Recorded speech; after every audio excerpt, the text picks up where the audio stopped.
My fiancé said, "You're not on my level financially." I replied, "Then let's fix that." The next day, I sold the house she was living in because it was in my name. When she came home, the movers were waiting. I, 33 male, am still trying to process the last 48 hours. It feels like I pulled the pin on a grenade and just calmly watched it go off. My fiancée, Celeste, 30, and I have been together for 4 years, engaged for the last 6 months. We've been living together for about 2 years in a nice 3-bedroom house. It was my parents' house, which I inherited free and clear when they passed away a few years back. This is a key detail. I also inherited the family business. It's not flashy. We make high-tolerance precision parts for medical and aerospace tech. It's a solid, profitable company. I don't live like a high roller. I drive a reliable pickup truck, I wear jeans and polos to work, and I don't flash cash. I've always been a stealth wealth kind of guy. Celeste works in marketing. She makes decent money, but she lives on 110% of it. Leased luxury import, designer bags, which I often paid for, always talking about her image and brand. I thought it was just a quirk. Harmless, really. She never asked about my finances. Not really. She just assumed. She assumed I had a big mortgage on the house. She assumed I was a salaried manager at my company, not the owner. I never corrected her. I figured, why does it matter? She loves me for me, right? Right. The fight started on Wednesday. We were talking wedding budgets. She and her mother, Brenda, 58, had a binder. The binder was thick. The binder was terrifying. "I just don't see why we need monogrammed, linen-wrapped ice sculptures," I said, trying to be gentle. "And a 10-piece band? A DJ would be fine." Celeste sighed, that deep, put-upon sigh. "Leo, this is our wedding. It's a reflection of us. Don't you want it to be elegant? Don't you want to show people we've arrived?" "Arrived where? We're just getting married. I'd rather put this money toward a killer honeymoon. Or, our future." Brenda, who was on speakerphone, chimed in. "Leo, dear, a wedding is the future. It's the foundational event. You have to invest in it. Celeste has a certain standard to maintain." "A standard I'm apparently paying for," I muttered. Celeste slammed the binder shut. "What is that supposed to mean?" "It means this is getting out of hand. This budget is more than my truck. This is insane." She stood up and her face went cold. It was a look I'd never seen before. Pure, unadulterated contempt. "You know what, Leo? This is the problem. Your anxiety about money. It's exhausting. I am so tired of dragging you up to my level." I just stared. "Your level?" "Yes, my level. My career, my ambitions, my standards. I'm bringing so much to this marriage, and I'm constantly having to apologize for your limitations. Honestly, if we're going to be this blunt, you're not on my level financially, and I'm tired of pretending it doesn't bother me. I deserve those ice sculptures." I looked at her. Really looked at her. The woman I was going to marry. The woman living in my house, driving a car I'd put the down payment on, wearing a ring I'd paid cash for. "You're right," I said quietly. "You're absolutely right. I'm not on your level. Let's fix that." She blinked, clearly expecting a fight, an apology. She got a flat, calm agreement. "Good," she huffed, though she looked confused. "I'm glad you finally see it. I'm going to bed. Think about what you're willing to sacrifice for us." Oh, I thought about it. I didn't sleep. I spent the night on my laptop. I wasn't looking at wedding venues. I was looking at real estate. The market in this area is scorching hot. Houses are selling in hours, not days. Especially a paid-off house in a good neighborhood. At 7 a.m. on Thursday, I called a realtor I know through a business associate, a real shark. "I need to sell my house," I said, "today." "You mean list it today?" "I mean sell it today. I want a cash offer, quick close, as is. I'll take a 10% hit for the convenience. I just want it done." He must have smelled the urgency and the commission. He made some calls. By 10 a.m., I had a cash offer from a property investment group. It was $50K less than market, but it was done. They wired the deposit. We'd sign the final papers digitally by end of day. Closing date? Tomorrow. Friday. They wanted possession immediately. Then let's fix that, I muttered to myself. Next, I called a moving company. "I need an emergency pack and move. Today. Just my personal effects. Office, my clothes, my tools. Everything else can stay for now." I spent all day Thursday while Celeste was at work, directing movers. I packed my clothes, my books, my computer, the photos of my parents. I'm writing this from a corporate apartment I keep for business purposes. It's clean. It's empty. It's all mine. Then I made one more call to a different moving and storage company. I scheduled them for Friday at 5:30 p.m., right when Celeste gets home from work. I gave them the address. I told them the house had been sold and the new owners wanted it cleared. The remaining occupant needs to be out, I said. Her belongings are to be packed and moved to a storage unit. Here is my credit card. Pay for 3 months in advance. Her name is Celeste. I texted her one thing this morning, Friday. We need to talk when you get home tonight. It's important. She replied, finally ready to discuss the wedding budget properly? Good. It's 5:15 p.m. The mover should be arriving at the house any minute. She'll be there in 10. I've already signed the final sale documents. The money is in my account. The house is no longer mine. She wanted me to fix my financial level, so I liquidated the asset she was living in. I'm terrified. I'm relieved. I'm numb. I have no idea what's about to happen, but I know it's the end. And I know this is the right thing to do. Update 1. Okay, it's been 24 hours. The grenade went off. The shrapnel is everywhere. I want to thank everyone for the comments, validating to know I'm not crazy. I wasn't there for the main event. I couldn't be. Ms. Alvarez, the lawyer I retained yesterday morning, told me it was best to be completely off-site, but I got a play-by-play from the moving company supervisor, and a lot of missed calls. Like a lot. The supervisor, let's call him Hector, was a total pro. He said they arrived at 5:25 p.m. He had the work order. He rang the bell. No answer. He was about to call me when Celeste pulled into the driveway in her leased car. Hector. Ms. Celeste? Celeste, apparently annoyed. Yes, who are you? I didn't order any movers. Hector. We were contracted to clear this residence, ma'am. The property has been sold. We're here to pack your belongings and transport them to a storage unit. Celeste, laughing, according to Hector. I think you have the wrong house, buddy. My fiancé and I are just... Wait, is this Leo's idea of a joke? To move us to a bigger house? Hector. No joke, ma'am. The property at address was sold. The new owners require it to be vacant by 8 p.m. tonight. We have a team ready. Hector said her face just collapsed. She fumbled for her phone. That's when I got the first 12 missed calls, all while I was in a meeting with my lawyer, who had advised me to put my phone on silent. Celeste apparently tried to block the movers from entering. You can't come in. This is my house. I'm calling the police. Hector, again, total pro. Ma'am, we have a work order signed by the property owner, Mr. Leo, my last name, and a copy of the new title transfer. If you'd like to call the police, that's fine. We'll wait. She did. Oh, she did. While she was on the phone, screaming into it, Brenda, her mother, pulled up. She was apparently coming over for dinner to strategize about the wedding. Brenda. Celeste, honey, what's wrong? Who are these men? Celeste. Leo's lost his mind. He's throwing us out. He sold the house. This is when the real screaming started. Brenda apparently tried to physically push Hector. He just stepped aside. Ma'am, please don't assault my staff. The police are on their way. 2 officers arrived. Celeste and Brenda both rushed them, crying, hysterical. He's crazy. He's abusive. He locked us out. He's stealing our things. The senior officer talked to them, then walked over to Hector, who calmly handed him the paperwork. The officer read it again, looked at the house, then at Celeste. Officer, ma'am, who is Leo? My last name. Celeste, he's my fiancé. He lives here. Officer, well, according to this title document, he did live here, but he sold the property. It closed this afternoon. Is your name on the deed? Celeste, no, but we're engaged. It's our house.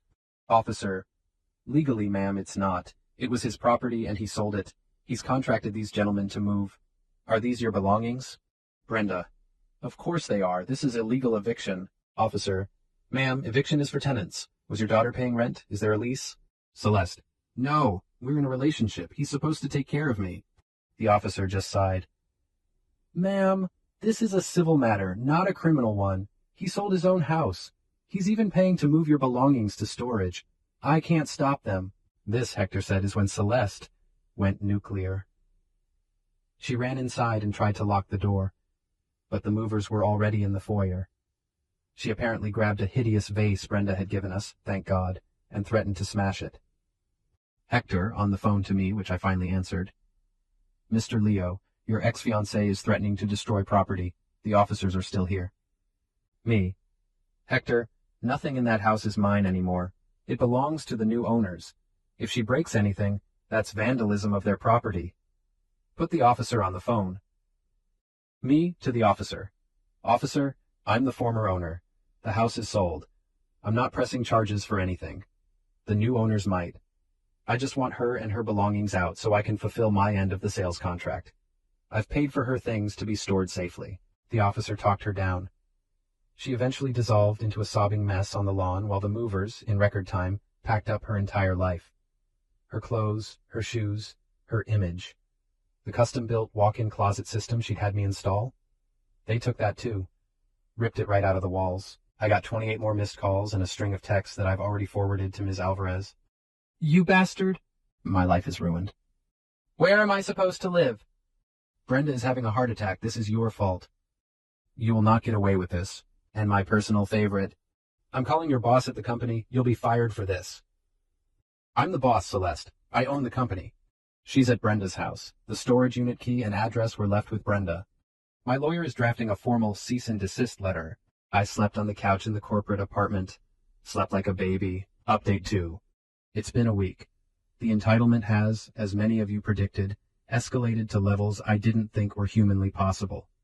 They aren't just doubling down. They're building a whole new fortress of delusion. First, the legal threats. Ms. Alvarez got a letter from Celeste's new lawyer. It was a work of art. It accused me of constructive eviction, intentional infliction of emotional distress, and fraudulent misrepresentation. Apparently, by not telling her I was wealthy, I had fraudulently induced her into a relationship under false pretenses. Yes, you read that right. She is claiming I tricked her into loving me by not being as poor as she thought.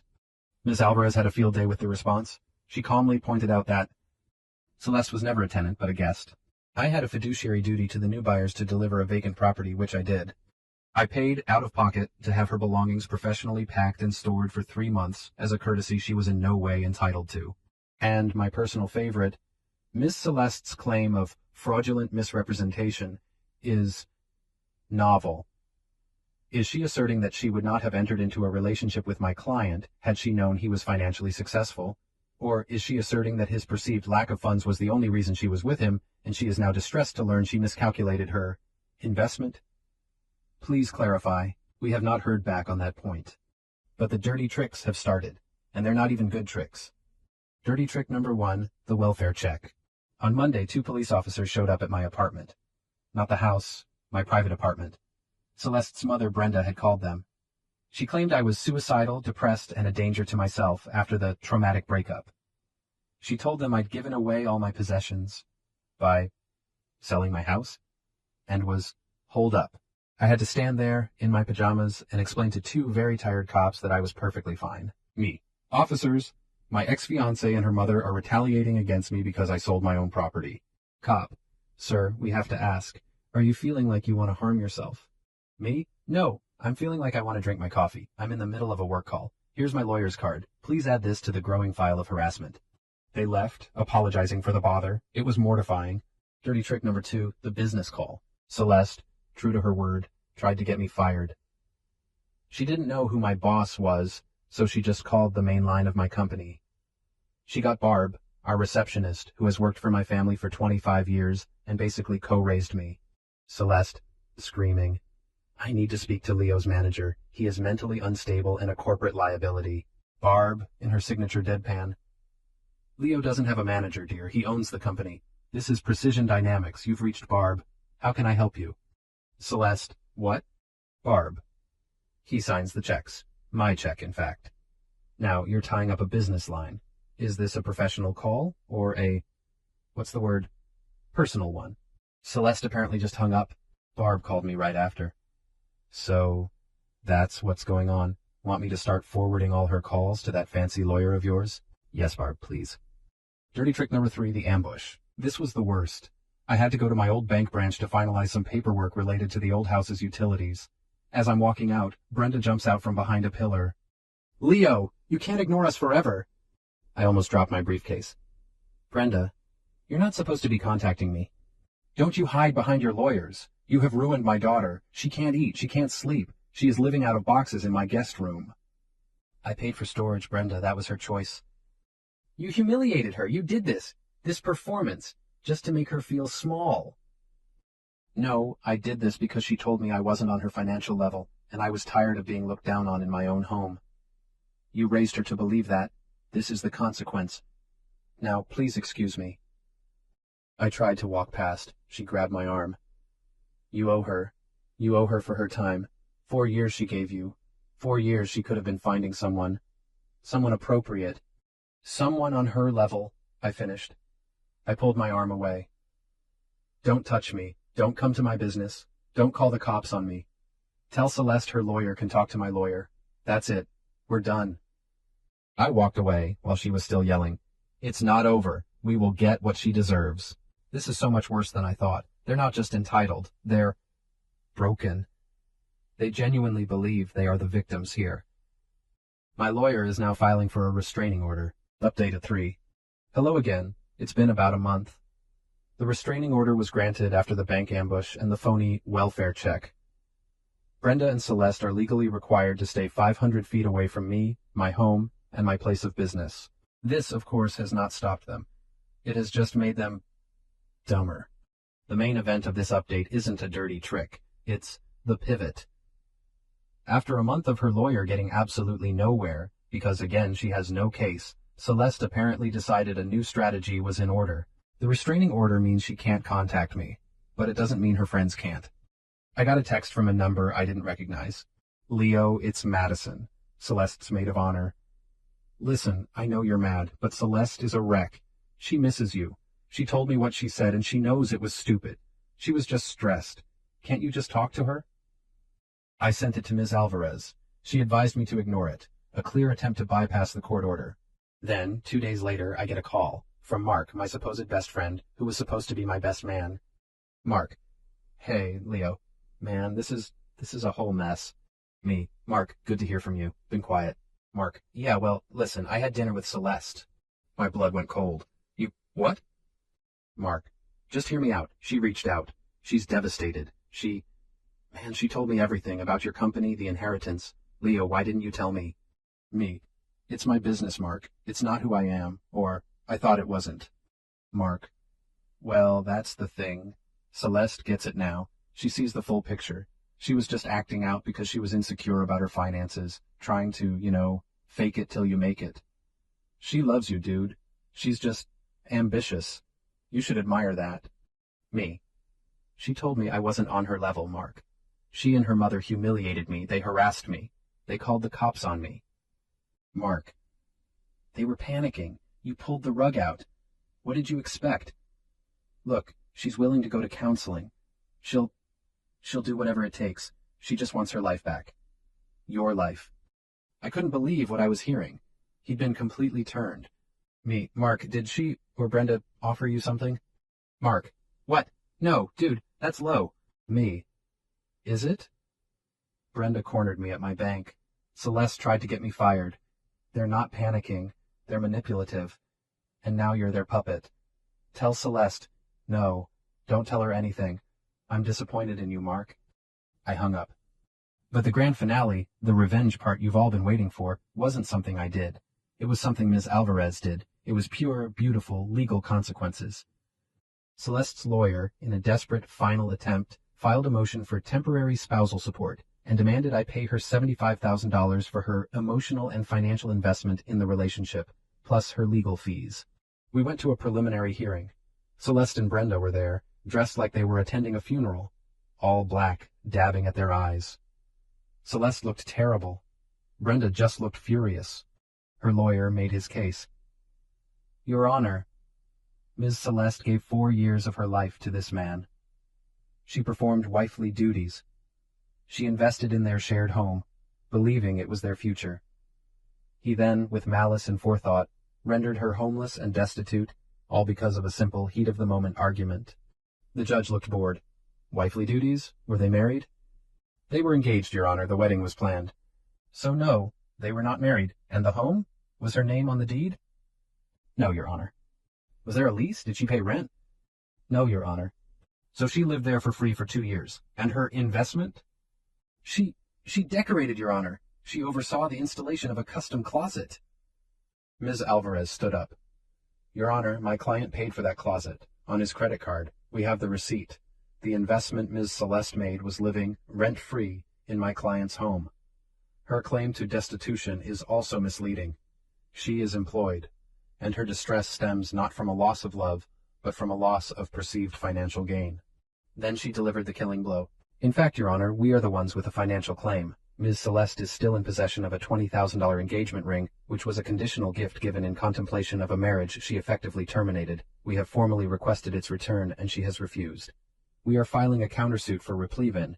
We are also seeking to have Ms. Celeste and her mother, Ms. Brenda, held in contempt for repeatedly violating a restraining order via third parties. The courtroom was silent.